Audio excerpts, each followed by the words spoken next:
pipa belula, please my baby. Aduh, umur udah 40, 50 kok pagi-pagi. Saya ngalami, Bu. Saya ngalami dulu setiap pagi ya. Orang tua saya itu setelah menyetel Qasim Nur Seha atau Zainuddin MZ, habis itu pipa belula ya, atau bukan lautan hanya kolam susu.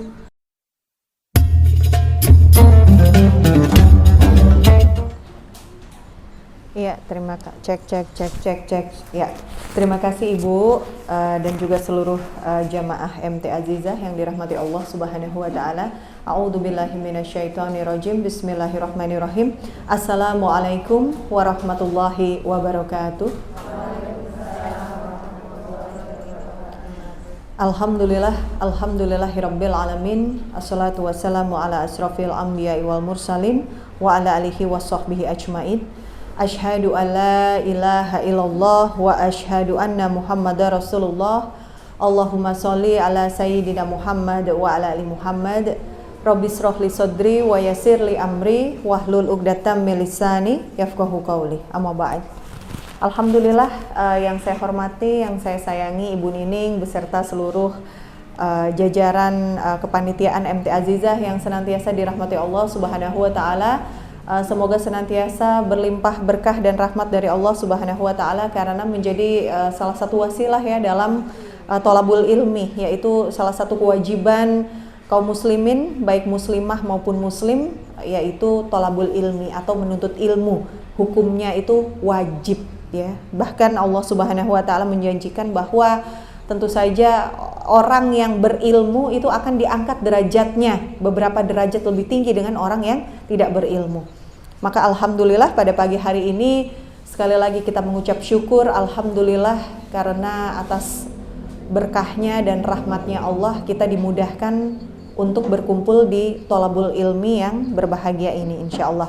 Salam dan salawat tentu saja kita curahkan kepada junjungan kita, sosok terbaik yang Allah turunkan sebagai suri tauladan, Nabi Muhammad sallallahu alaihi wasallam, yang insya Allah senantiasa kita nantikan syafaat beliau di yaumil akhir nanti. Amin amin ya rabbal alamin. Rabbi shrah li sadri wa yassir li amri wahlul 'uqdatam min lisani yafqahu qawli. Alhamdulillah ibu-ibu sekalian, pagi hari ini judulnya cukup berat ya.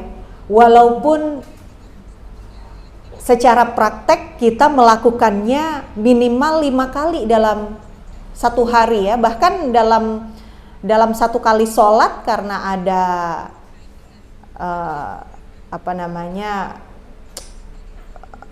tasyahud awal dan akhir begitu ya, maka bagaimana kita mengucap syahadat ini tentu saja sudah di luar kepala insya Allah ya bagi kaum muslimin.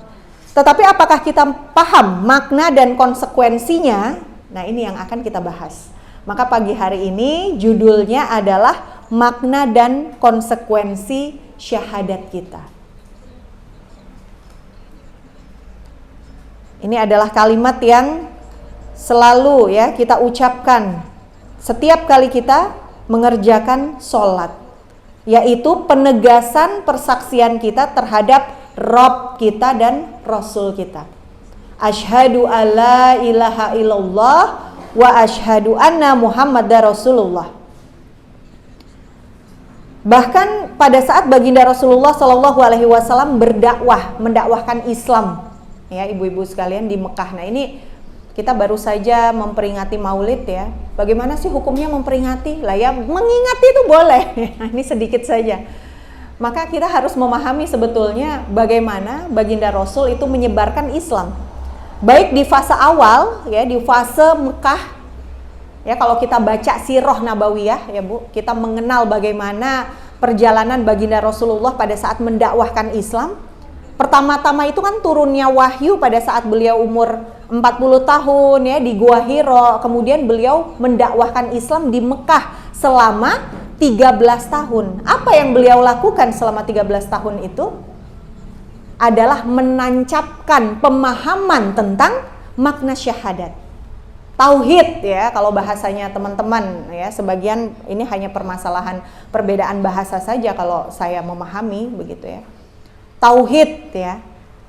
Nah, ini sebetulnya bagaimana Baginda Rasul mulai berdakwah dengan memahamkan kalimat syahadat inilah yang menjadi bahan syiar. Ya. Jadi bagaimana mendidik para sahabat pada saat itu di Mekah untuk memahami makna syahadat, persaksian itu. Ya. Dan ini nanti ada konsekuensinya. Maka pada saat Baginda Rasul ini mendakwahkan Islam, kemudian Allah menurunkan ayat-ayat Makkiyah yang selalu hadir mengokohkan kalimat ini dari berbagai segi. Sehingga setiap ucapan, gerak, perasaan yang muncul dalam kehidupan para sahabat semuanya bersumber pada kalimat ini. Nah, jadi bagaimana pola pikir, pola sikap, ya. Pola sikap ini nanti kaitannya dengan peraturan hidup bersumber pada kalimat syahadat kita. Dan ini maknanya mendalam, tidak hanya sekedar ucapan. Banyak kaum muslimin memahami bahwa pada saat saya bersyahadat, saya sudah menjadi seorang muslim, ya sudah, itu bagus, baik. Padahal nanti bagaimana kita mendalami makna syahadat tadi terkait dengan pola pikir, pola sikap, peraturan hidup. Ya. Jadi pola pandang, bagaimana kita memahami kehidupan, kemudian bagaimana kita mengelola perasaan kita, dan bagaimana kita punya pola peraturan hidup. Nah, ini 3 hal yang sebetulnya sangat jauh dari kondisi kaum muslimin saat ini. Dimanapun berada, Bu, tidak hanya di Indonesia, tetapi juga di berbagai belahan bumi lainnya. Terakhir sebelum corona mungkin di antara ibu-ibu ada yang sudah pernah umroh. Itu kalau kita mau pulang lewat Jeddah, itu kita diajak ke istilahnya kayak Blok M-nya gitu ya, kayak Pasar Beringharjonya. Itu kira-kira beberapa kilo dari Mekah Al-Mukarramah. Ya. Itu mallnya itu, Bu, itu sudah banyak perempuan-perempuan tidak berkerudung. Nah, ini adalah salah satu bukti, apalagi di Tajem sini ya. Coba kita ke universitas yang ada di sekitar sini. Mungkin KTP-nya beragama Islam. Apakah dia bersyahadat? Bersyahadat. Apakah dia sholat? Mungkin sholat, walaupun kadang-kadang.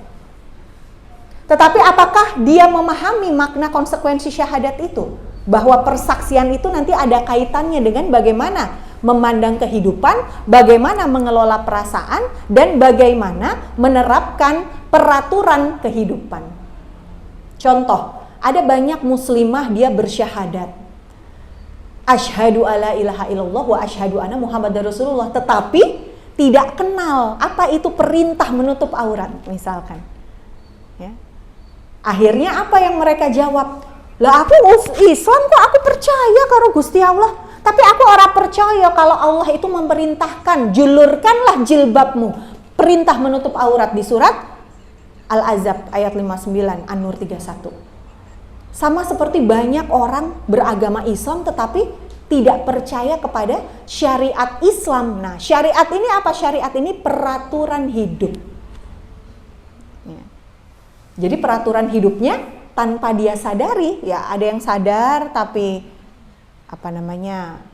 ngeyel, ya. Ada yang nggak sadar karena nggak paham, karena tidak pernah tholabul ilmi, sehingga makna syahadat ini dia tidak memahami.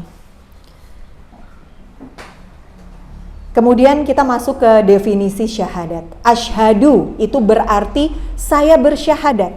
Sedangkan secara bahasa syahada mempunyai arti pernyataan jiwa. Wah, pernyataan jiwa loh.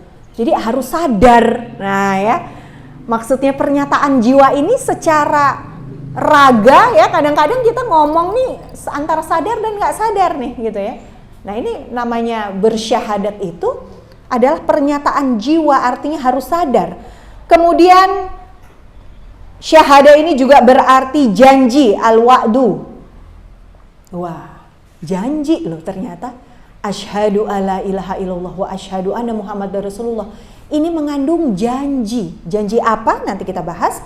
Dan berikutnya, Syahadah ini juga bermakna sumpah al-qasam. Ini kalau kita betul-betul memahami janji loh. Ya, kalau di dalam pelajaran bahasa Indonesia itu kita belajar janji adalah hutang. Janji itu harus dibayar. Hutang itu wajib dibayar. Maka syahadat ini adalah pernyataan jiwa sekaligus janji, sumpah sekaligus. Terhadap apa?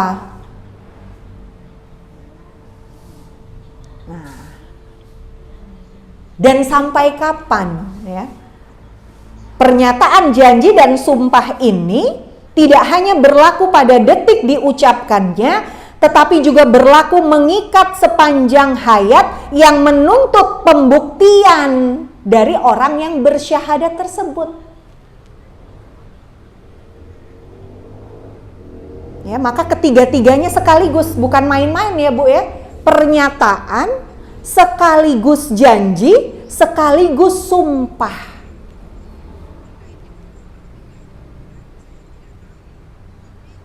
Makanya di surat Al-Imran ayat 64 Allah Subhanahu wa taala berfirman, kalau mereka berpaling maka katakanlah kepadanya, saksikanlah bahwa kami adalah orang-orang yang menyerahkan diri kepada Allah. Jadi syahadat ini adalah penyerahan diri kepada Allah, termasuk sadar betul Allah itu Tuhan kita, bukan yang lain. Bukan jabatan, bukan harta, bukan keluarga, bukan anak, bukan suami, tetapi Tuhan kita hanyalah Allah. Satu-satunya Rabb kita hanyalah Allah. Termasuk juga menyerahkan diri bahwa Allah lah satu-satunya pengatur kehidupan kita. Yang mengatur kehidupan kita dengan Islam. Di dalam Islam ada yang namanya syariat, peraturan kehidupan. Jadi bagaimana nanti kita mempelajari konsep pandangan kehidupan menurut Islam itu seperti apa? Ya. Memandang bahwa Allah satu-satunya pembuat hukum. Ya. Allah satu-satunya mengatur, nggak perlu aturan manusia. Nah ini kita boleh introspeksi dan melihat keadaan kita sekarang. Apakah kaum muslimin sudah betul-betul menjalani kehidupan dengan aturan-aturan yang Allah buat? Atau tidak?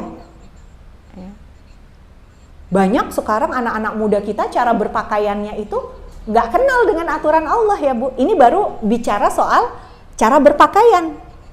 Belum lagi nanti pola pikir, pola sikap. Wah, dalam sekali kalau kita mau belajar. Makanya yang kagungan putri-putri, wah ini harus mulai dari sekarang kita ajak mereka untuk mengkaji Islam Bu. Jangan cuman kita. Ya, kita mengkaji Islam, kita tertib. Ya, nanti kita meninggal, anak-anak kita ini mengalirkan dosa-dosa jariah, naudzubillah min dzalik, karena mereka peraturan hidupnya, cara memakai bajunya, cara bergaulnya tidak sesuai Islam. Mengerikan. Ya. Mengalirkan dosa jariah. Ternyata kita lupa loh, kok cuman kita yang ngaji ya. Anak-anak kita nggak disuruh ngaji, nggak disuruh pakai gamis, ya nggak boleh pacaran, haram pacaran dan sebagainya. Maka inilah yang dimaksud tadi ya, pola pandang, pola sikap dan peraturan hidup. Konsekuensi dari syahadat kita. Maka dari itu kenapa Abu Jahal ya, ibu-ibu sekalian itu tidak mau mengucapkan syahadat? Karena dia tahu konsekuensinya. Harus taat ya. Harus nurut dengan peraturan Allah. Sedangkan dia adalah orang yang sangat cinta terhadap kedudukannya ya. Karena kaum kafir Quraisy ini dia tahu kalau dia bersyahadat dia harus mengikut ya, dia harus ikut Nabi Muhammad. Harus ikut peraturan yang disampaikan Nabi Muhammad sebagai rasul ya, pembawa risalah gitu. Nah, kafir Quraisy nggak mau, Abu Jahal nggak mau. Dia raja kok, ya kan? Dia pemimpin kaum kafir Quraisy. Dia bisa kehilangan pengikut. Wah, dia. Nah, inilah. Maka yang mengerikan adalah memang terlalu cinta dunia dan takut mati ini yang akan mengikis keimanan kita. Menjauhkan kita dari pemahaman makna syahadat kita. Maka syahadat mempunyai keterikatan dengan orang yang mengucapkannya dan janji adalah hutang. Hutang harus ditepati. Janji untuk menjadikan Allah sebagai Rabb dengan segala haknya, untuk ditaati, dipatuhi, dicintai, dan diperhatikan kehendak serta kemauannya. Kalau kita sayang banget sama anak kita itu kan ya, iya nak mau sekolah di mana? Oh nggak mau ya di universitas A, oh iya mau pindah di universitas B, oh iya boleh. Oh iya nak umur 17 tahun, mau pesta, iya pesta. Oh iya mau sepatu, sepatu, jam tangan ya, segala macam yang bermerek kita turuti anak kita. Tapi bagaimana dengan Allah Subhanahu wa Ta'ala yang memberikan kita kehidupan, yang juga akan mematikan kita, yang memberikan rizki, yang mengizinkan kita masih bernafas sampai dengan detik ini? Apakah kita memperhatikan kemauan Allah? Bagaimana cara memperhatikan kemauan Allah? Mempelajari syariat, Bu. Kalimat-kalimat di dalam Al-Quran itu yang mengandung perintah-perintah itu kita kaji. Mana yang wajib, mana yang sunnah, mana yang mubah, mana yang makruh, mana yang haram. Itulah esensi tolabul ilmi yang sebenar-benarnya. Bukan hanya tolabul ilmi itu temanya loncat-loncat ya. Nah, jadi kita nggak kenal secara utuh. Tolabul ilmi yang sebenar-benarnya itu mampu merubah pola pandang, pola sikap, dan peraturan hidup dari orang yang sekuler sebelumnya menjadi Islam yang menyeluruh, Islam yang kafah. Datang pengajian, pulang-pulang berubah nggak? Gitu ya. Atau misalkan ya, MT Azizah mengundang nih orang-orang baru gitu yang mau belajar Islam. Awalnya dia nggak tahu kalau ternyata gamis itu wajib ya, datang ke pengajian hanya sekedar menutup aurat ya. Hanya sekedar ditutup gitu, misalkan masih pakai celana jeans misal. Lalu pulang-pulang dia paham itu sebetulnya esensi dari tolabul ilmi. Mampu merubah pola pandang, pola perasaan, dan pola peraturan hidupnya menjadi sesuai Islam. Di surat Al-A'raf ayat 172 Allah Subhanahu wa Ta'ala berfirman, dan ingatlah ketika Rabbmu mengeluarkan keturunan anak-anak Adam dari sulbi mereka, dan Allah mengambil kesaksian terhadap jiwa mereka seraya berfirman, bukankah aku ini Rabbmu, kata Allah. Mereka menjawab, betul engkau Rabb kami menjadi saksi agar di hari kiamat kamu tidak mengatakan sesungguhnya kami Bani Adam adalah orang-orang yang lengah terhadap keesaan Allah. Makanya ini kan yang berangkat dari tradisi atau kebiasaan pengajian 4 bulanan begitu ya Bu ya, karena di usia inilah Allah meniupkan ruh. Ruh yang sebelumnya itu ternyata sudah melakukan perjanjian ya kepada Allah, hanya saja kita diuji. Wah, lalu bagaimana ya Mbak kalau yang orang tuanya itu ditakdirkan kafir? Nah, ini ada banyak peran di sini kan. Ada peran negara, ada peran masyarakat, ada peran orang tua. Bagaimana menentukan ruh yang masih suci ini, anak ya, yang seperti selembar kertas putih, maka orang tuanya lah, lingkungannya lah yang akan menjadikan dia Nasrani, Majusi, atau sekuler ya. Sekuler itu orangnya Islam ya, biasanya KTP-nya Islam, tetapi peraturan hidupnya itu bukan Islam, itu namanya sekuler. Saya dulu sekuler Bu, naudzubillah. Dan banyak kaum muslimin itu terseret sekulerisme ya. Beragama Islam, bersyahadat, tetapi cara pakai bajunya tidak sesuai Islam, cara mencari uangnya tidak sesuai Islam, cara mencari jodohnya tidak sesuai Islam, cara memilih pemimpin negaranya bukan Islam, cara berpolitiknya bukan Islam. Maka Islam itu sebetulnya adalah agama yang sempurna. Dari bangun tidur, bangun rumah tangga, sampai membangun negara, itu baginda Rasul sudah sempurna memberikan contoh. Maka kita kaum muslimin wajib menuntut ilmu segera agar bisa mengikuti betul-betul secara sempurna Islam yang menyeluruh. Maka kalau Islam sudah diterapkan secara sempurna ya, ancaman Allah itu tidak akan ada. Di surat Al-A'raf ayat 96. Walau anna ahlal qura amanu wa taqaw la fatahna alaihim barakatim minas sama'i wal ard walakin kadabu fa'khadna bima kanu yaksibun. Jadi kata Allah, seandainya saja penduduk negeri-negeri itu beriman dan bertakwa kepadaku, maka akan aku berikan barokah dari langit dan bumi. Namun mereka mendustakan ayat-ayatku, maka aku berikan balasan sesuai dengan perbuatan mereka. Berkah nggak Bu sekarang kehidupan kita? Ya bisa tidak. Bisa ya kalau kita mengartikannya hanya sekedar bertambahnya harta. Kalau bertambahnya harta ya masih banyak kaum muslimin yang walaupun pandemi begini nggak ngefek Bu. Tetap aja ya masih bisa jalan-jalan, masih bisa belanja, masih bisa beli properti, masih bisa beli rumah. Alhamdulillah ya berkah. Tetapi berkah itu bukan hanya diukur dari bertambahnya harta, tetapi bertambahnya kedekatan kita kepada Allah. Sekarang ini pandemi, angka perceraian justru meningkat ya. Kredit macet, banyak juga ya sebagian kaum muslimin yang terjerat riba. Kemudian harus menjual propertinya. Itu sistem perekonomian yang bukan berasal dari Islam. Ya. Riba ini kan kemudian disahkan oleh negara dalam tanda kutip ya.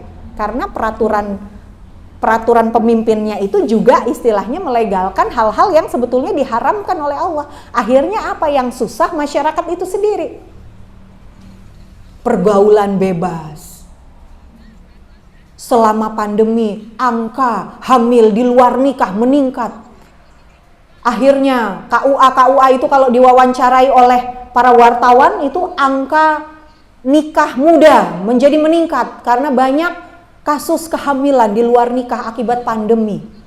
Apa hubungannya?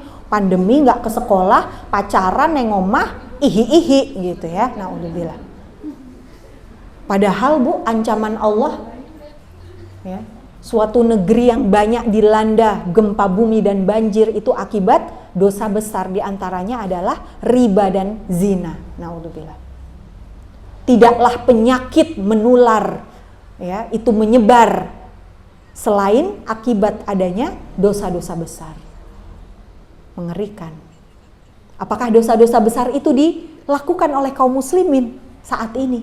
Ya, jangankan di Indonesia Bu, baru-baru ini berita yang sangat heboh. Itu tadi di Arab Saudi diselenggarakan konser ihtilat campur baur. Bukannya kita menghina, bukan, ini kritis ya, bahwa dalam mempelajari Islam bukan melihat siapa negaranya, itu mah suka-suka Allah. Kebetulan Allah qadarullah ya mengkodokkan Islam itu turun di Arab Saudi. Nabi Muhammad itu adalah orang Arab, itu adalah ketentuan Allah. Tetapi bagaimana memaknai Islam yang sesungguhnya bukan melihat pada negara, tetapi melihat pada Al-Quran dan Sunnah. Ijma' sahabat itu sumber hukumnya. Melihat itu adalah Al-Quran, firman Allah. Sunnah, contoh dari baginda Rasulullah SAW. Bukan melihat pada negara. Maka kita boleh mengkritisi bagaimana Arab Saudi. Apakah dia menjalankan Islam secara sempurna? Tidak. Karena apa? Sekulerisme ini sudah menjamah ke seluruh negeri-negeri muslim, bukan hanya Arab Saudi, bahkan Indonesia, bahkan Malaysia, Brunei Darussalam. Inilah sebetulnya adalah perang pemikiran. Memang kita tidak dihujani bom seperti saudara-saudari kita di Palestina, di Suriah, di India, di Rohingya. Kita sekarang masih bisa kajian santai, bohai gitu ya Bu ya. Tetapi kita ini diperangi di pemikiran. Makanya ini adalah pekerjaan berat kita untuk kembali mempelajari makna dan konsekuensi syahadat kita. Asyhadu alla ilaha illallah wa asyhadu anna Muhammadar Rasulullah. Mengikuti hukum, mengikuti aturan yang turun hanya dari Allah Rabb kita, bukan dari manusia. Pada saat kaum muslimin mengikuti aturan selain Allah, apa jadinya? Menderita kita Bu. Masyarakat terjerat riba, pergaulan bebas, anak-anak kita ya bisa terancam narkoba, HIV AIDS. Ya, berita beberapa minggu lalu ditemukan pabrik ekstasi yang dalam sehari itu ternyata dia memproduksi 2000 pil atau lebih di daerah dekat Wirobrajan itu ya, PGRI. Itu agak-agak dekat selatan rumah saya. Ini negeri muslim Bu. Sedih nggak? Sedih. Harus sedih. Kalau ibu belum sedih berarti ibu masih terkena individualisme. Ya saya dulu juga begitu karena belum mempelajari Islam secara menyeluruh. Maka ibu-ibu yang dirahmati Allah, ibu-ibu yang saya sayangi, sumpah ya yang ada dalam syahadat kita ini lebih berat dibanding janji. Karena ada konsekuensi yang dihadapi ya. konsekuensi yang konkret sehingga tidak dapat lagi kita menghindar. Menghindar dari apa? Menghindar dari kedurhakaan kepada Allah. Na'udzubillah min dzalik.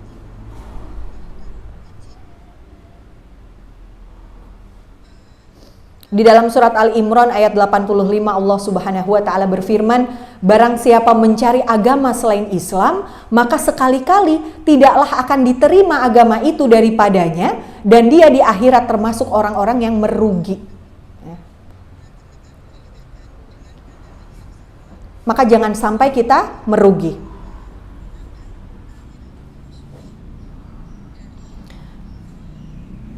Nah, sekarang kita masuk ke makna asyhadu alla ilaha illallah ya. Makna al-ilah ini adalah sesuatu yang paling dicintai sehingga kita rela mengorbankan apa saja untuk mendapatkan ridhonya. Mengorbankan dulu ya, Bu. Yang namanya hijrah, berubah ya. Dulu berpakaiannya itu hanya yang dijual di mal-mal itu ya. Karena kalau di mal-mal itu kan jarang ya orang menjual pakaian yang sesuai dengan syariat Islam. Maka pada saat saya berjanji gitu ya, ya Allah aku ingin taubat, aku ingin hijrah, maka saya tinggalkan itu cara berpakaian jahiliyah. Padahal yang namanya perempuan, Bu, kadang apa, aduh kan pengen cantik Mbak Ica, kan pengen modis, kan badan aku bagus Mbak Ica, kalau aku pakai yang gombor-gombor gak kelihatan dong kemolekan badan aku. Nah ini bahaya. Karena kalau seorang muslimah dia bersyahadat, seharusnya yang paling dicintai bahkan rela mengorbankan apa saja demi ridhonya, itu adalah cinta kepada Allah. Bukan cinta kepada apa kata manusia, bukan cinta kepada kekaguman orang-orang. Ya. Makanya kadang saya tuh heran sama teman-teman saya, sama-sama alumnus sekolahnya tuh di Muhammadiyah kami dulu kan, SMA Muhammadiyah 5 Putri. Saya sedih sekali. Ketemu reunian gitu ya, ada yang lepas kerudung ya, kewalak-walik gitu ya. Mungkin dulu ada sebagian teman-teman tuh yang sedih juga ngelihat saya lepas kerudung gitu ya, karena menjadi presenter, menjadi artis itu apa namanya ya nggak mungkin ya, profesinya itu sendiri saja sebetulnya sudah haram ya di dalam Islam. Maka pada saat sekarang kebolak-balik ini ya, kita berdoa sama-sama, ayo kita doakan sama-sama kawan-kawan kita nih kembali ke jalan yang benar. Ya kenapa kok nggak pakai kerudung? Aduh gimana ya, aku tuh soalnya suka banget sama fashion. Nah itu. Apa yang dia cintai? Fashion ya. Fashion ini untuk apa? Untuk membuat kagum mata-mata manusia. Bahkan dia nggak sadar ya Bu ya, ikut membuat menoleh mata-matanya suami-suami orang gitu ya. Nah ini kan berhati-hatilah kita. Maka ini PR buat kita ibu ya, para ibu, kita punya anak-anak perempuan. Saya punya anak perempuan 2. Saya wanti-wanti dari kecil. Untung saya hijrah nih, dia belum balik ya Bu ya, jadi buru-buru. Ya, saya hijrah. Ya, saya suruh anak saya juga hijrah tuh umur sekitar 3, 4, 5 tahun. Ya, dari kalau kita suka makein baju-baju anak kita kan rok tutu gitu ya. Bini, apalah. Ya. Menyekolahkan sekolah modeling, apalah. Nari-nari. Aduh. Ini kita nggak sadar kan, kita santai-santai lama-lama dia suka-suka lah tuh joget. Lama-lama nanti joget dia jadi penari gitu ya. Wah udah haram terus itu apa yang dia lakukan dan dosa jariahnya mengalir kepada kita. Maka wanti-wanti saya. Tadi ini ya berangkat dari asyhadu alla ilaha illallah, kecintaan kita haruslah hanya kepada Allah. Dan apapun yang kita lakukan ini sanggup kita mengorbankan apa yang kita sukai, apa yang kita cintai demi meraih ridhonya Allah. Tinggalkan cara berpakaian menurut jahiliyah. Dulu saya tuh nggak tahan Bu kalau nggak keluar rumah, nggak pakai bulu mata 7 cm, nggak pakai sepatu hak. Saya cantik kok gitu ya. Mau ridha Allah nggak Ica, Anissa gitu ya. Saya bilang sama diri saya sendiri, apa namanya Anissa, hamba Allah. Tapi apa yang kamu cintai? Apakah tatapan para pemirsa, ya, tatapan para audiens gitu ya, saat engkau menjadi MC, saat engkau tampil di muka umum. Naudzubillah. Harusnya seorang muslimah itu memiliki rasa malu. Karena apa? Itu ridhonya Allah. Apalagi baginda Rasul menegaskan, banyak perempuan masuk neraka tidak mampu mencium bau surga antara jarak sekian dan sekian. Karena apa? Karena berpakaian tapi telanjang. Apa maksudnya berpakaian tapi telanjang nih Bu? Pakai kerudung tapi meleketet. Pakai kerudung tapi nggak pakai mihnah. Ya ada mihnah itu di surat An-Nur 31. Ya, jadi pakaian rumah itu juga harus dipakai pada saat kita keluar. Itu namanya mihnah, pakaian dalam. Ya, jadi gamis ini di dalamnya nih kita harus pakai pakaian agar tidak menerawang, agar tidak berpakaian seperti telanjang tadi kata baginda Rasul. Itu nggak bisa mencium bau surga loh Bu, mengerikan. Ya. Berpakaian tetapi telanjang, ya seperti punuk unta yang melenggak ke kanan ke kiri. Saya tinggalkan dunia fashion show. Kalau mau mengikuti hawa nafsu cinta Bu, yang namanya duit ya kita suka, nggak apa-apa, dalam Islam itu masih boleh suka duit. Tapi nanti cara mencarinya harus halal ya, harus sesuai syariat ya. Tinggalkan dunia fashion, dunia bling-bling. Karena apa? Karena ternyata membuat kita ini ya nggak memaknai syahadat kita dengan sebenar-benarnya. Sesuatu yang membuat kita tenang jika mengingatnya. Dan sesuatu yang membuat kita gelisah jika kita jauh. Jadi kalau kita jauh dari Allah harusnya kita gelisah Bu. Nah ini enggak ya, kadang-kadang waktu sholat udah makin mepet tuh kita santai-santai aja jalan-jalan, rihlah ya. Jalan-jalan sambil sodako, tapi nanti sholatnya di akhir waktu. Nah ini berbahaya, hati-hati. Semakin jauh dari Allah kok nggak ada rasa gelisah. Tapi ini biasanya sudah parah sekali ya Bu ya. Itu Allah sudah istilahnya nyuekin kalau kita sampai tidak gelisah pada saat kita jauh dari Allah. Saya itu Bu sekarang, dulu Deneo saya tuh orang musik. Saya tuh penyanyi. Dulu senangnya dengar musik. Sekarang kalau dengar musik lama-lama gak berzikir itu udah gak enak hati. Dan itu saya bersyukur sekali kepada Allah. Kalau sekarang anak-anak muda itu kan tahan banget ya HP-an, IG scroll, belum lagi TikTok ya dengan gayanya tuk tak dudung udung gitu. Astagfirullah, udah nggak enak gitu hati rasanya. Ya itu hati-hati Bu. Ini implementasinya dari hal-hal yang sangat kecil. Makanya untuk apa HP? HP itu untuk menyimpan PPT ini. Nanti bahan kita hari ini saya kirimkan ya. Untuk nyimpan PPT, untuk berzikir, setel zikir pagi petang. HP kita itu. Nah, ini kita tugasnya nih Bu, anak-anak ini kan semua di sini kayaknya saya lihat ibu-ibu ini. Hati-hati kalau punya anak perempuan. Pepet terus Bu. Ya sama aja ya, anak perempuan, anak laki kita pepet. Karena bahaya ini kan, setan gepeng ini bisa menjauhkan kita dari Allah. Dan apa ya, kok nggak membuat kita gelisah gitu. Harusnya gelisah. Kalau semakin jauh dari Allah. Seharian denger musik gitu ya, saya masih prihatin gitu Bu ya, buka pintu tetangga gitu masih nyetelnya apa namanya, pipa belula please bye baby. Aduh, umur udah 40-50 kok pagi-pagi. Saya ngalami Bu, saya ngalami dulu setiap pagi ya. Orang tua saya itu setelah menyetel Qasim Nur Seha atau Zainuddin MZ, habis itu pipa belula ya, atau bukan lautan hanya kolam susu. Nah itu nanti kalau kita mau sakaratul maut itu yang terbayang-bayang bukan lautan hanya kolam susu. Astagfirullah. Biasakanlah berzikir. Bukan berarti musik itu haram, tidak. Nanti hukum musik kalau yang saya pelajari kita harus gali Bu. Musiknya itu sendiri, itu bagaimana? Alat musiknya, itu nanti kita gali bagaimana sesuai syariat. Hukum perempuan menyanyi bagaimana? Perempuan menyanyi boleh di depan suami. Liriknya bukan maksiat. Tapi kemudian juga bukan terus-menerus gitu ya, musik seharian. Nah ini hati-hati. Nah ini kan kita harus membedah secara mendalam. Ya, bagaimana pola pikir. Sehingga pola pikirnya kita tak cepat. Oh ini seharian udah musik, ini hal yang gak bermanfaat. Sesuatu yang hukumnya mubah, kalau nanti dia menjauhkan kita daripada Allah, dia akan masuknya ke maksiat. Tapi hukum asalnya mubah memang, tidak boleh mengharamkan apa yang dihalalkan Allah, atau sebaliknya menghalalkan yang diharamkan Allah, gak boleh. Makanya yang saya pelajari, musik itu bukan haram, musik itu mubah. Tapi nanti kita gali, bagaimana hukum menjual suara. Nah ibu-ibu kalau mau mantu nih, hati-hati, mau mantu ada akustiknya, penyanyinya perempuan, no. Saya makanya bergerak, bisnis saya pun berbasis syariah. Saya bisnis wedding organizer syariah.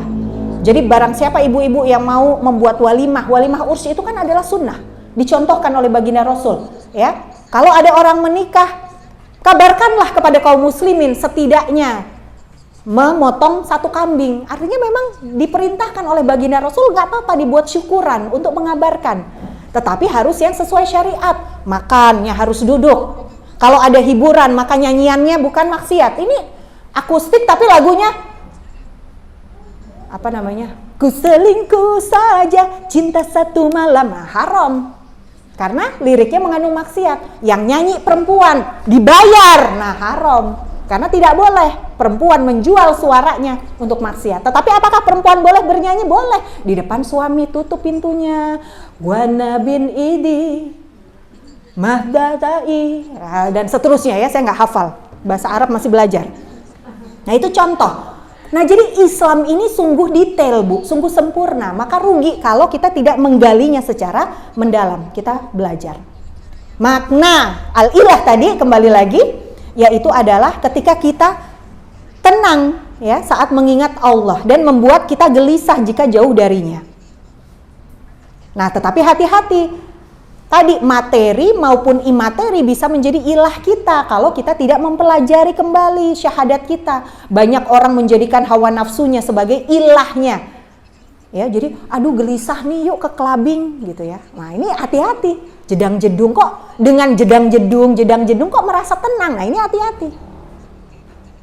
Padahal justru harusnya merasa tenang itu saat kita mengingat Allah. Ya kan? Ada pula yang menyandingkan ilah-ilah itu dengan Allah. Ya, mereka mencintai ilah selain Allah. Bahkan kadang melebihi cintanya kepada Allah. Makna la ilaha illallah maka adalah menghilangkan, menghancurkan Tuhan-Tuhan lain selain Allah, menjadikan Allah sebagai satu-satunya ilah yang kita cintai, rindungi, gandrungi, gelisah saat kita jauh daripadanya. Maka pada saat kita cinta kepada Allah, kita sanggup Bu meninggalkan gaya berpakaian kita, meninggalkan gaya ekonomi kita, meninggalkan gaya kehidupan kita ya, demi meraih ridho Allah. Berikutnya, pengertian syahadatain ini kan berarti dua syahadat ya. Syahadat yang pertama tadi la ilaha illallah, dan yang kedua adalah syahadat risalah, yaitu mengakui bahwa Rasulullah utusan Allah dan juga menjadikan Rasulullah sebagai uswah atau contoh dalam setiap aspek kehidupan. Al-Ahzab ayat 21, sesungguhnya telah ada pada diri Rasulullah itu suri tauladan yang baik bagimu, yaitu orang yang mengharap rahmat Allah dan kedatangan hari akhir, dan dia banyak menyebut Allah. Maka kalau kita gandrung terhadap Rasulullah, baca sirahnya ya Bu, sampai nangis-nangis itu.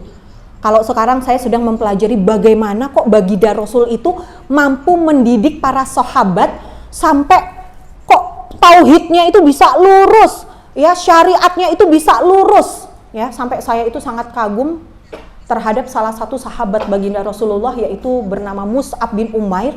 Beliau itu seorang public speaker pertama ya. Jadi dia itu duta Islam pertama yang mendakwahkan Islam kemana? Pada saat itu baginda Rasul memerintahkan Mus'ab bin Umair itu untuk mendakwahkan Islam ke Madinah. Sampai Madinah itu iso masuk Islam itu wasilah Mus'ab bin Umair. Masya Allah. Mus'ab bin Umair ini keluarganya itu ningrat ya Bu ya, ningrat di Mekah, orang kaya. Tapi Mus'ab bin Umair ini kemudian masuk Islam, kemudian disebrat sama orang tuanya. Kalau kamu masuk Islam, ora tak kei duit, ora tak kei kelambi gitu. Tapi dia jalani Bu masuk Islam itu, sampai yang dulunya kan ganteng ya, Mus'ab bin Umair ini gantengnya ini bahkan di perang di salah satu perang itu bahkan sampai kaum kafir itu mengira Mus'ab bin Umair ini baginda Rasul gitu, saking miripnya. Memang mirip dengan baginda Rasul ya, wangi, cakep, ganteng gitu ya. Dari keturunan ternama. Mus'ab bin Umair ini sampai berubah gaya hidup Bu pada saat masuk Islam. Karena apa tadi? Tidak mendapatkan fasilitas lagi dari orang tuanya. Ya, jadi orang tuanya ini wis kono gitu. Ya, dia pakaiannya yang dulunya ya keren gitu. Ya inilah ujian. Dan ujiannya macam-macam ya. Kalau Mus'ab bin Umair itu memang jalan hidupnya begitu. Tapi Abdurrahman bin Auf ya, Utsman bin Affan sebelum hijrah sama setelah hijrah ya tetap sugih ya. Bahkan kalau Abdurrahman bin Auf itu gamisnya itu sampai harganya itu 2 juta. tapi dia sodakohnya 6 miliar gitu ya. Ya, jadi memang gamisnya 2 juta tapi sodakohnya 6 miliar. Ya ini memang adalah konsekuensi pada saat mengikuti baginda Rasul. Ini perjalanan hidup bisa berbeda-beda. Ya. Ada yang kemudian diberikan perjuangan keprihatinan, ya harus dijalani. Ada yang tetap diberikan kekayaan, ya kekayaannya itu diperuntukkan untuk perjuangan di jalan Allah. Nah, Mus'ab bin Umair ini, ibu-ibu sekalian, ya ini sangat keren ya. Ini bagaimana baginda Rasul itu bisa menghujamkan cara berdakwah, metode berdakwah, bagaimana menyampaikan Islam. Sampai itu seluruh Madinah itu bukan hanya sekedar masuk Islam, tetapi menjadikan syariat itu sebagai peraturan hidup, peraturan masyarakat, dan peraturan negara. Ya. Dan menjadikan baginda Rasul itu sebagai pemimpin daulah Islam pada saat itu, Masya Allah. Keren banget ini Mus'ab bin Umair, menundukkan kepala suku Aus dan Khosraj yang tadinya munafik, kafir gitu ya, menjadi berislam kafah menyeluruh. Makanya kemudian ada baiat Aqobah pertama, baiat Aqobah kedua, kemudian baginda Rasul hijrah ke Madinah ya, kemudian disambut oleh seluruh rakyat Madinah, tolal al-badru alaina min thaniyatil wada ya. Ini kan sholawat Badar, ini kan sambutan seluruh rakyat Yasrib ya pada saat menyambut baginda Rasul sebagai pemimpin yang menaungi ya.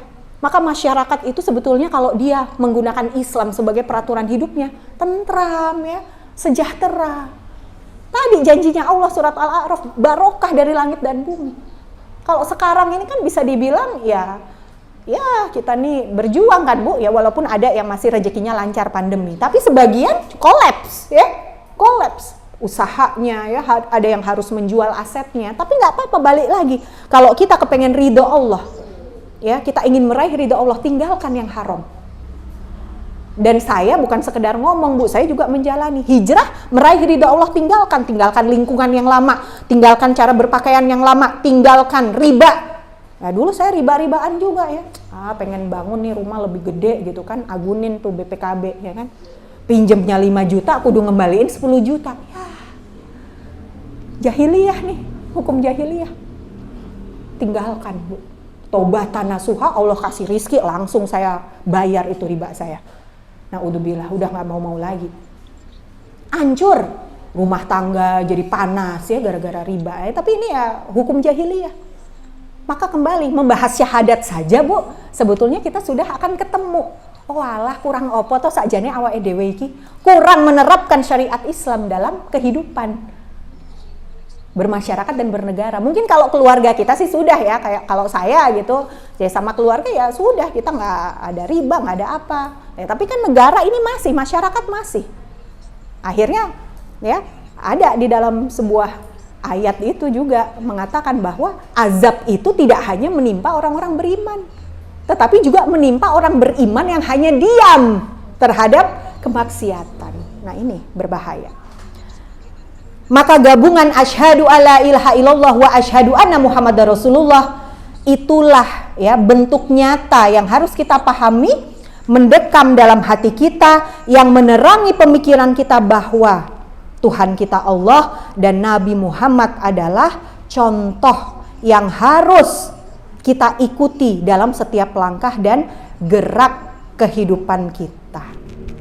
Maka ibu-ibu yang dirahmati Allah, dengan tema yang mungkin terasa sederhana ya, bagaimana menggali makna dan konsekuensi syahadat kita ini, kita menjadi lebih paham bahwa ternyata Islam adalah din, adalah agama yang sempurna, mengatur bagaimana kita membangun diri, membangun keluarga, masyarakat, dan juga negara.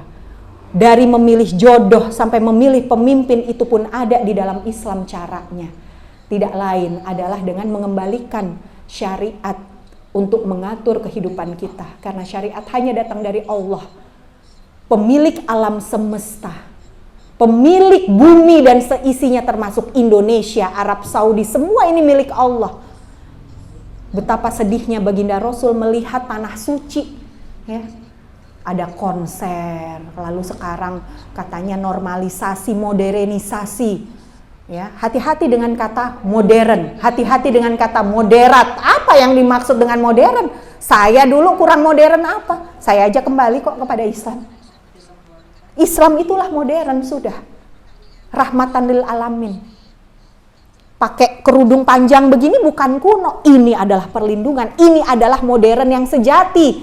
Ya, karena ini melindungi kita aurat-aurat sekarang, Bu. Laki-laki itu karena udah kebal ya terhadap aurat. Udah penyimpangan seksual aneh-aneh, cowok sama cowok, cewek sama cewek, ayah memperkosa anaknya. Itu kan berawal dari aurat kemana-mana, iya kan? Dan juga peraturan hidup yang tidak diterapkan. Hancur lebur kita tanpa syariat. Maka bagaimana kita memaknai konsekuensi syahadat kita itu tidak lain tidak bukan kembali kepada Allah, bukan hanya sekedar mengembalikan urusan kepada Allah, tetapi betul-betul mengembalikan peraturan hidup hanya dari Allah, hanya dari baginda Rasul yang kita terapkan untuk kehidupan. Itulah Islam rahmatan lil alamin. Bahwa aturan Islam itu adalah aturan yang insya Allah akan memberikan berkah baik kepada orang muslim maupun non muslim, Bu. Jadi kalau saya mempelajari sirah nabawiyah itu ya, orang-orang kafir ya di Daulah Madinah, walaupun Madinah pada saat itu memakai undang-undang peraturan hidup sesuai dengan Al-Quran dan Sunnah, tetapi orang kafirnya itu apabila dia kafirnya kafir zimni ya, kafir yang tunduk kepada aturan Islam, maka mereka dilindungi. Bahkan besaran pajaknya itu tidak lebih besar daripada pajak-pajak yang sekarang ini diberlakukan pada negeri-negeri. Apalagi kalau ibu-ibu pengusaha, pasti terasa ya. Wah, Mbak, pengusaha ini ya punya restoran itu ya dipalakin. Ibarat kata begitu ya. Karena memang berangkatnya itu bukan dari peraturan yang bersumber kepada Al-Quran dan Sunnah. Maka ibu-ibu yang dirahmati Allah Subhanahu wa Ta'ala tidak perlu ragu untuk berhijrah, untuk berubah kembali kepada aturan Islam, mempelajari Islam, karena inilah ya yang akan menjadi modal kita pada saat kita wafat nanti. Apakah orang itu bisa mudah mengucapkan la ilaha illallah pada saat sakaratul mautnya? Apabila peraturan yang dia jalani, gaya hidup, gaya berpikir yang dia jalani itu bukan berasal dari Islam. Tentu tidak mudah. Karena sakaratul maut itu ya sakit ya, kita panik. Tetapi kalau kita di dalam kehidupan ini ya mengagungkan, memang betul-betul mempelajari ya bagaimana mengagungkan Allah yang sebenar-benarnya, bagaimana peraturan hidup yang kita pakai betul-betul dari Allah, maka insya Allah Allah beri kemudahan juga ya, kejujuran jiwa kita pada saat kita mengucap syahadat. Tetapi kalau kita cuman di mulut saja gitu ya, hanya pada saat sholat saja, tetapi dalam kehidupan sehari-hari kita masih banyak melakukan kemaksiatan, keharuman, apakah nanti kita akan mudah mengucapkan la ilaha illallah saat wafat kita? Padahal itu cita-cita kita. Kita hidup dengan la ilaha illallah, kita mati dengan la ilaha illallah. Maka semoga semua di antara kita juga, termasuk diri saya sendiri, tetap ya memahami dan menjalankan makna serta konsekuensi syahadat kita dengan sebenar-benarnya. Usikum wa nafsih bitaqwallah. Saya mohon dimaafkan atas segala kekurangan dalam penyampaian ini. Segala kebaikan datang dari Allah dan kesalahan murni karena saya adalah manusia yang juga masih terus belajar dan penuh kebodohan. Selanjutnya kita buka tanya jawab atau diskusi ibu-ibu sekalian. Wassalamualaikum warahmatullahi wabarakatuh. Monggo bunda-bunda kalau mau ada yang mau ditanyakan. Ya, silahkan Ibu. Mau menggunakan mic? Boleh? Oh, ada mic di belakang. Monggo silahkan.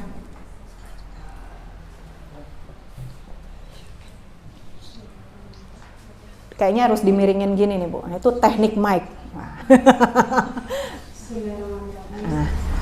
Assalamualaikum warahmatullahi wabarakatuh. Waalaikumsalam warahmatullahi wabarakatuh. Nama saya yang Ya. yang ingin saya tanyakan adalah pertama, tadi Ustaz Ika mengutip surat Al-Imran ya, yang menyatakan bahwa jangan mencari Islam itu loh. Ya. Jadi tidak ada agama selain Islam yang salah. Betul. Terkait hal itu, baru-baru ini kan kita tahu ya ada tokoh nasional yang berpindah agama. Iya, sedih sekali. Iya. Astagfirullahaladzim. Dan beberapa hari yang lalu saya melihat di surat kabar headline news bahwasanya dia mengatakan bahwa meskipun saya pindah agama, tapi saya bisa masuk surga karena teman-teman saya para kiai kayak gitu. Nah terus yang ingin saya tanyakan adalah apakah benar bahwa teman sahabat itu bisa memberikan syafaat untuk kita besok di yaumil akhir? Ya. Lalu kalau kita banyak teman yang mana? Seperti itu. Karena misalnya saya grup-grup saya banyak ya, ada teman nongkrong, ada teman ngaji, ada teman arisan dan lain-lain. Temannya seperti apa yang bisa memberi kita syafaat? Demikian saya. Ya, terima kasih. Tadi panggilannya Ibu Yati aja ya dipanggilnya. Oke Bu Yati, terima kasih, pertanyaannya luar biasa sekali, sangat aktual ya, aktual tajam terpercaya. Karena mantan reporter ya, jadi saya ingat. Yang dikatakan Ibu Yati itu betul sekali ya, bahwa kita harus belajar dari peristiwa-peristiwa yang ada di sekeliling kita. Salah satu tokoh keluar dari agama Islam pertama sangat menyedihkan, a'udzubillahi minasyaitonirrajim, a'udzubillah min dzalik, bahwa ayahanda beliau saja yang nasakom, yang membawa nasakom memusuhi Islam, kemudian di akhir hayatnya bahkan beliau itu juga sempat menjebloskan Buya Hamka, salah satu ulama pada masanya yang sangat lurus, ke penjara. Kemudian beliau meminta maaf dan di akhir hayatnya meminta Buya Hamka untuk menjadi imam sholat jenazahnya. Itu ayahanda beliau. Maka hati-hati ya, hati-hati sekali. Naudzubillah min dzalik. Ya, tadi di surat Ali Imran Allah Subhanahu wa taala berfirman betul, tidak akan ridho Allah dengan agama lain selain Islam. Semua nabi itu adalah seorang muslim yang membawa syariat untuk kaumnya masing-masing, yang kemudian Allah cabut sesuai dengan masa tugasnya. Lalu kemudian Allah ungkapkan di dalam kitab-kitab yang terdahulu bahwa nanti di akhir zaman akan ada baginda Rasul, akan ada Muhammad yang membawa Al-Quran, yang membawa Islam yang sempurna sampai dengan akhir zaman. Itu sampai profesor orang Amerika saja pada masuk Islam karena baca Al-Quran, Bu, dan meneliti kitab-kitab yang terdahulu, sisa-sisa yang berserakan ya. Zabur, Taurat, Injil dibedah semua. Semuanya menyebut, sampai para ahli kitab saja itu menyaksikan tanda-tanda kenabian baginda Rasul ya, yang diungkapkan dalam kitab-kitab sebelumnya. Jadi itu sudah harga mati, nggak bisa ya. Rasul terakhir itu Nabi Muhammad. Nah, kenapa dia sampai kemudian keluar? Karena satu ya, memang ada beberapa sifat yang membuat hidayah itu jauh dari kita. Yang pertama ingkar, sifat ingkar ya. Yang kedua sifat sombong, takabur. Yang ketiga sifat zolim ya, baik zolim terhadap dirinya sendiri, zolim terhadap orang lain, itu akan menjauhkan kita dari hidayah. Lalu kemudian statement yang mengatakan tadi, saya masih bisa masuk surga, itu ngarang. Ngarang berdasarkan hawa nafsu, karena manusia memang kadang-kadang suka menyimpulkan, Bu. Nggak usah jauh-jauh. Dulu saya, waktu belum menutup aurat, kemudian dinasehati, Mbak Ica, Mbak nutup aurat. Wah, yang nutup aurat itu juga jahat-jahat juga, kok julid juga. Menghindar, ini kan sifat orang yang biasanya dia masih mengagungkan hawa nafsu gitu, menyimpulkan sendiri. Dan memang arus sekulerisme ini mengatakan semua agama sama. Nah, ini hati-hati dari pemikiran yang simpel, udahlah saling menghormati aja, toleransi. Semua agama itu kan mengajarkan kebaikan. Hati-hati. Kalau asalkan baik bisa masuk surga, kata siapa? Kalau kita bertanya secara tuntas, ya, kita kan harus menggali, emang surga punya siapa? Emang yang pertama kali mencetuskan surga siapa? Dari siapa? Kalau mau diurutin kan dari manusia pertama. Manusia pertama siapa? Nabi Adam. Siapa yang memberikan wahyu kepada Nabi Adam? Allah. Kemudian berangsur-angsur menurunkan kitab-kitab itu, sumber rujukannya. Ya kan? Maka pada saat kita mendengar statement, perkataan, kita tanya sumbernya siapa? Jangan hanya karena dia seorang tokoh masuk TV. Nah, kalau cuman masuk TV aja saya bisa Bu masuk TV. Iya kan? Jangan hanya karena popularitas lalu kemudian menjadi rujukan. Nah, ini kasihan masyarakat kita yang masih bodoh, yang belum tolabul ilmi. Pada saat melihat tokoh begitu berbondong-bondong lah mereka.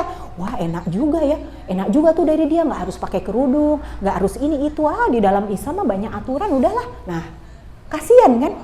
Na'udzubillah min dzalik. Maka apakah benar apa yang dia katakan? Salah. Karena tadi kalau kita mau masuk sekolah kita harus daftar dulu. Yang punya surga siapa? Allah. Allah ngabarin lewat mana? Lewat Al-Quran. Apa kata Allah? Ya harus bersyahadat dulu kalau mau masuk Islam. Ibarat kata kalau mau masuk sekolah harus ada pendaftaran, biaya, konsekuensi, aturan. Begitupun juga pada saat kita masuk Islam. Bersyahadat. Selain itu tadi barusan kita bahas apa makna syahadat. Ternyata ada pola pikirnya, ada pola sikapnya, ada pola peraturannya, yaitu mempelajari syariat. Dari pakai baju, bangun tidur, bangun rumah tangga, bangun negara, semua ada aturannya. Itulah kalau kita betul-betul berislam. Nah, beliau memakai surganya Allah, kepengen masuk surganya Allah, tetapi nggak mau ikut aturan Allah. Dan ngarang sendiri tadi. Tapi kan saya teman-temannya banyak habaib. Nah, ini habaib yang seperti apa? Di zaman Rasul saja banyak nabi palsu, ulama yang menukar halal haram hanya demi. Udah Mbak Ica, nggak usah ngomongin tentang jilbab, nggak usah ngomongin tentang khilafah, khalifah, Mbak Ica, udah ini. Belum pernah sih Bu. Ya karena rugi ya, saya hijrah, udah capek-capek hijrah, kalau Islamnya saya cuman Islam biasa-biasa aja, ya, dan nggak ada, sebenarnya Islam itu ya satu, gitu loh. Tapi dibilang Islam yang biasa-biasa aja itu sebetulnya sekulerisme, bukan Islam. Islam tuh ya Islam. Sebetulnya tidak ada wedding organizer syariah, ya namanya orang Islam, itu konsekuensinya taat kepada syariat. Nggak ada Islam yang biasa-biasa aja, Islam yang sesuai syariat, ya Islam tuh ya Islam. Ada syariat dari bangun tidur sampai tidur lagi. Menyelenggarakan pesta pernikahan, walimah, ya sesuai syariat Islam. Makan harus duduk, cewek cowok kalau bisa dipisah, bukan kalau bisa ya harus sebenarnya terpisah. Jadi nggak desek-desekan ikhtilat itu haram. Ya Islam itu satu, tetapi kan perjalanan politiknya kan panjang ya ibu-ibu sekalian, Bu Yati. Jadi perang pemikiran ini ya dari zaman Nabi Adam aja perang pemikiran ya kan. Nabi Adam dibilangin sama Allah jangan makan buah huldi. Perang pemikiran yang dihembuskan oleh setan. Udah makan aja, itu bisa. Ya itu bisa. Nanti ibadahnya jadi Di masa kekhalifahan banyak itu ada ulama ya, ulama penghafal Quran. Iblis menyamar jadi temen ya, jadi santri gitu. Coba Ustadz minum khamr nanti lebih kuat tahajudnya kalau malam. Minumlah sedikit. Akhirnya apa? Mabok. Akhirnya memperkosa perempuan. Sudahlah diperkosa takut dibunuh. Dosa. Meninggal su'ul khotimah. Ada lagi seorang muazin ya di masa kekhalifahan itu dari jauh ngelihat perempuan Romawi cantik Kristen. Wahai perempuan, bagaimana aku bisa mendapatkanmu? Ya pindah. Akhirnya murtad demi mendapatkan perempuan itu. Pada saat belum menikmati malam pertama, dia naik tangga jatuh wafat.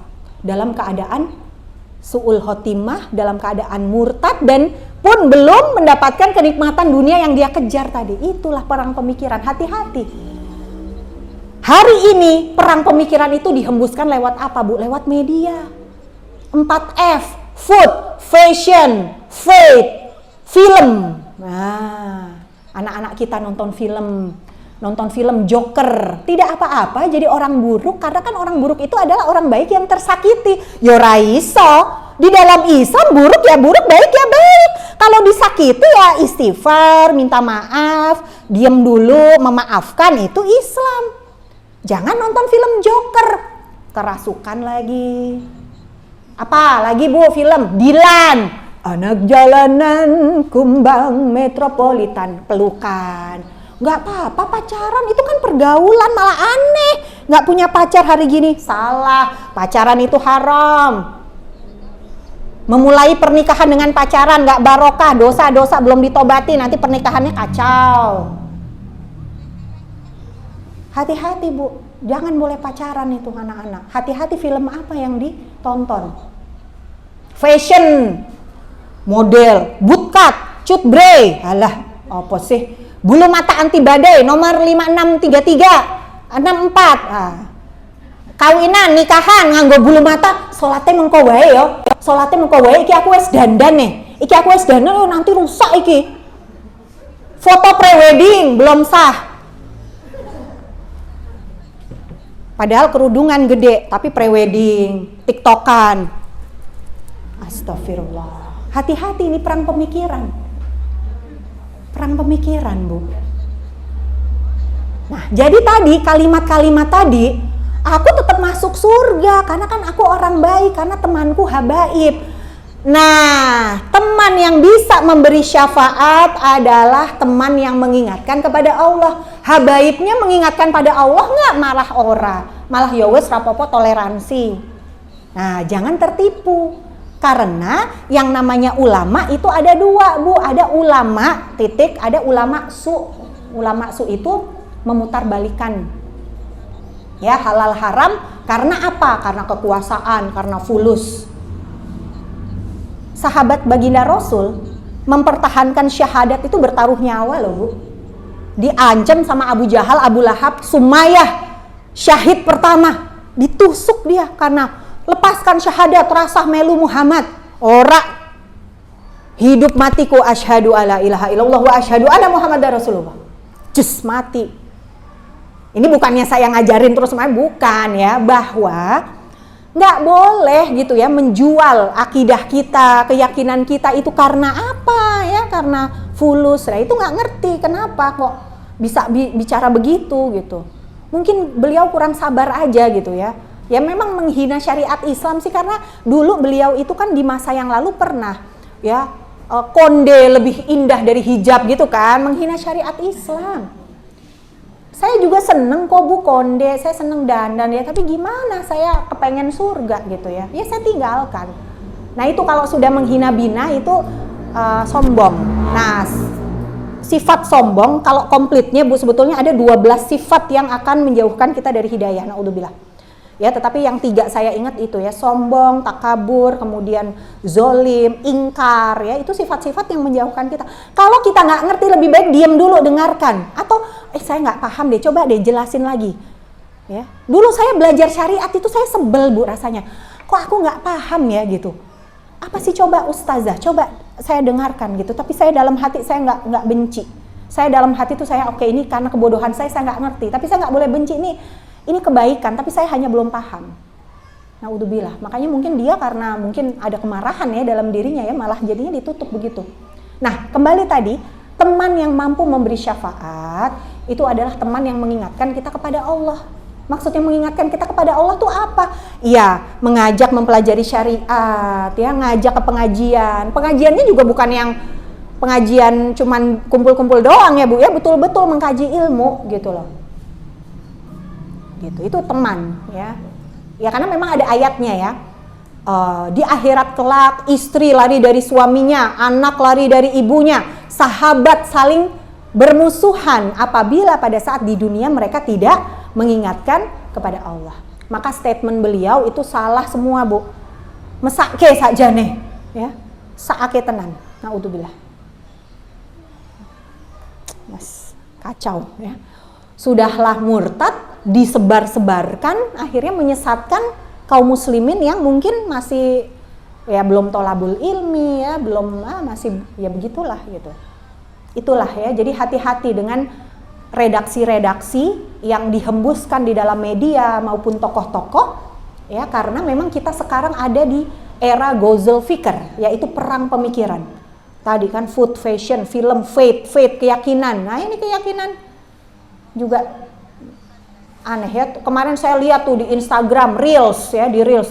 Langit, bolehkah aku meminta turunkan uang? Itu hal sederhana ya, langit meminta itu bukan kepada langit, Meminta itu kepada Allah, kesehatan Allah yang berikan, rizki Allah yang berikan, walaupun jalannya itu kita boleh berikhtiar, boleh jualan, boleh dagang, boleh bekerja yang halal, tapi rizki itu juga banyak, kesehatan itu juga rizki, anak yang soleh itu juga rizki, majelis ilmu, kemudahan kita berjalan ke tholabul ilmi, ini banyak loh yang gak dapet rizki ya Bu ya. Pagi hari ini rasanya berat banget mau ngaji, abot tenan ki abot, tapi kita tuh diberi kemudahan gitu ya. Tapi memang kemudahan itu harus dijemput dalam hati ini, kita harus butuh ilmu nih. Nah kalau besok mati sebetulnya taat itu sebentar, sampai kita mati aja kok Bu. Mati tuh nggak ngerti loh, tante saya umur 40-an wafat minggu lalu, padahal minggu sebelumnya barusan ke Jogja jalan-jalan. Wafat, nggak nyangka saya, sakit cuman seminggu, sakit juga sederhana cuman keseleo, nggak ada hubungannya gitu. Kadang kalau orang medis biasanya kan meninggal tuh sakit jantung kayak opok kayak gitu ya. Ini sakit kaki, wafat. Saya ini astagfirullah. Apa bekal yang kita bawa kalau nggak amal-amal seperti ini? Tholabul ilmi kan yang wajib-wajib. Ya, wajib sunnah itu yang kita bawa. Itu ya Bu Yati. Semoga pertanyaan Bu Yati ini cadas ya, sehingga semoga mampu menyadarkan kita semua, hati-hati ibu-ibu ya terhadap redaksi-redaksi yang diungkapkan oleh para tokoh ya, mungkin lewat film juga bisa, lewat media, lewat apapun ya di luar sana yang dia mengandung perang pemikiran. Apa itu? Yaitu menjauhkan kita ya dari pola pikir Islami, dari pola sikap Islami, peraturan hidup Islami. Tambah lagi tuh Bu Yati ya, ada dosen universitas di Jakarta ya, namanya Pak Ade bla bla bla itu ya, lupa saya. Saya ini Islam, tapi saya tidak percaya bahwa syariat Islam itu harus ditegakkan. Lah ya, sholat itu syariat, syahadat itu syariat. Gitu, jadi harus akrab kita Bu dengan kata-kata syariat, karena justru itu rahmatnya Allah. Lah sekarang hidup Bu kalau nggak pakai peraturan, ya akhirnya carut marut. Jalanan kalau nggak ada peraturan rambu-rambunya, ya ini lampunya sini hijau, apa-apa boleh, wah wes nabrak, wes hancur kehidupan kita tanpa syariat. Maka syariat itu tuh kasih sayang Allah. Saya itu belajar syariat itu makin hari makin, Masya Allah, ini bukan agama buatan manusia, ini nggak mungkin. Karena sempurna. Profesor-profesor, para peneliti, para saintis di Amerika, di Inggris itu saja ya meneliti Fir'aun, iki kok iso no gareme. Nggak usah pusing-pusing kuwi lho, maca Al-Qur'an itu agama Islam itu Tuhannya itu sudah ngasih bocoran, kuwi iki pancen ditenggelamkan oleh Allah, langsung masuk Islam. Itu Masya Allah. Ya, jadi jangan ragu Bu. Iman kita itu harus tasdikul jazm, tidak ada celak ya. Iman kita itu harus utuh. Ya. Dan iman itu bisa dipelajari gitu ya. Jadi kalau kira-kira udah mulai turun nih ya iman kita, aduh ran duwe duit ki kok Allah ngene yo, astagfirullah kok ngene. Ingat lagi astagfirullah. Allah itu Maha Pengatur yang terbaik. Allah tidak mungkin memampetkan rizki kita jadi nggak bisa makan, kita jadi nggak bisa hidup, nggak mungkin. Kalau rizkinya dimampetin dia mati. Nah, tapi memang pemahaman kita terhadap rizki yang harus diluruskan. Rizki itu kadang nggak soal duit. Kita nggak punya duit nih Bu, tetangga ada yang ngirim makanan, bisa makan kita, gitu. Atau nggak makan aja, Baginda Rasul sama Bunda Aisyah nggak punya makanan dibagi-bagikan ke kaum muslimin, ya puasa. Puasa itu rezeki loh Bu. Puasa itu adalah ibadah yang tidak bisa digantikan yang lain. Jadi Allah langsung memberikan. Kalau ada hambaku berpuasa itu betul-betul untukku dan aku yang akan memberikan ganjaran. Ibadah puasa itu, makanya saya kalau puasa itu puasa niat karena Allah, ya efek lainnya adalah iso ngirit misalnya gitu ya. Itu rizki loh.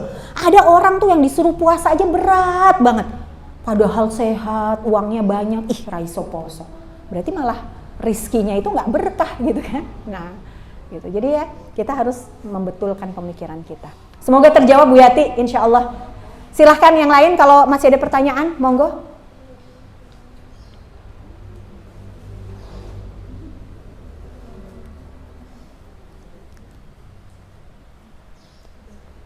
Sudah J? Baik. Ibu-ibu sekalian, sekali lagi saya mohon dimaafkan lahir dan batin kalau ada banyak kurangnya dalam penyampaian ini. Dan juga kita berdoa di penghujung Tholabul Ilmi, karena Tholabul Ilmi ini adalah taman-taman syurga, ibu-ibu ya.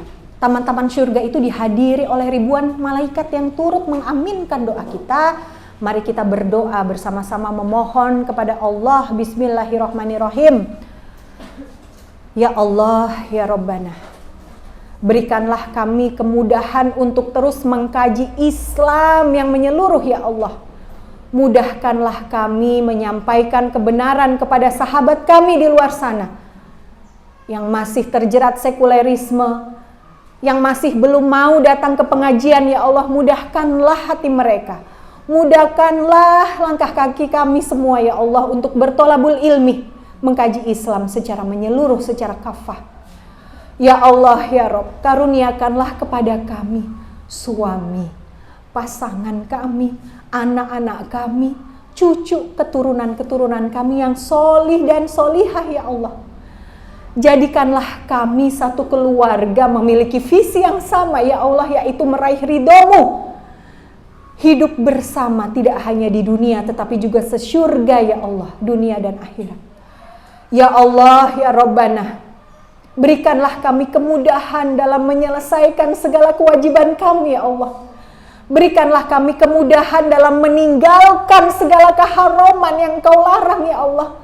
Mudahkanlah kami ya Allah dalam mengatasi segala kesulitan, mungkin juga hutang-hutang kami ya Allah, kewajiban-kewajiban kami ya Allah. Ya Allah, ya Rabbana, mudahkanlah kami untuk taat kepadamu ya Allah, menjalankan kewajibanmu ya Allah, memahami ilmumu ya Allah, dan melaksanakan segala syariatmu ya Allah. Ya Allah, ya Rabb, ampunilah dosa-dosa kami, dosa orang tua kami, dosa anak cucu kami, dosa pasangan kami ya Allah, manakala kami semua belum memahami hak dan kewajiban kami terhadapmu ya Allah. Ya Allah, ya Rabb, karuniakanlah kepada kami keluarga yang saling mencintai karena Allah, sahabat, teman, saudara yang saling menyayangi karenamu ya Allah. Matikanlah bibit-bibit kebencian di antara kami ya Allah. Musnahkanlah bibit-bibit kerenggangan di antara kami ya Allah. Satukanlah seluruh kaum muslimin di dalam tali ukhuwah Islam, di dalam tali tauhid, di dalam tali syahadat kami ya Allah. Ya Allah, ya Rabbana, berikanlah kami kesehatan dalam sepanjang sisa hidup kami ya Allah, agar kami dapat beribadah secara maksimal kepadamu ya Allah. Wafatkanlah kami dalam keadaan husnul khotimah, mengucapkan la ilaha illallah Muhammadur Rasulullah. Jauhkanlah siksa kubur, siksa neraka ya Allah dalam kehidupan akhirat kami.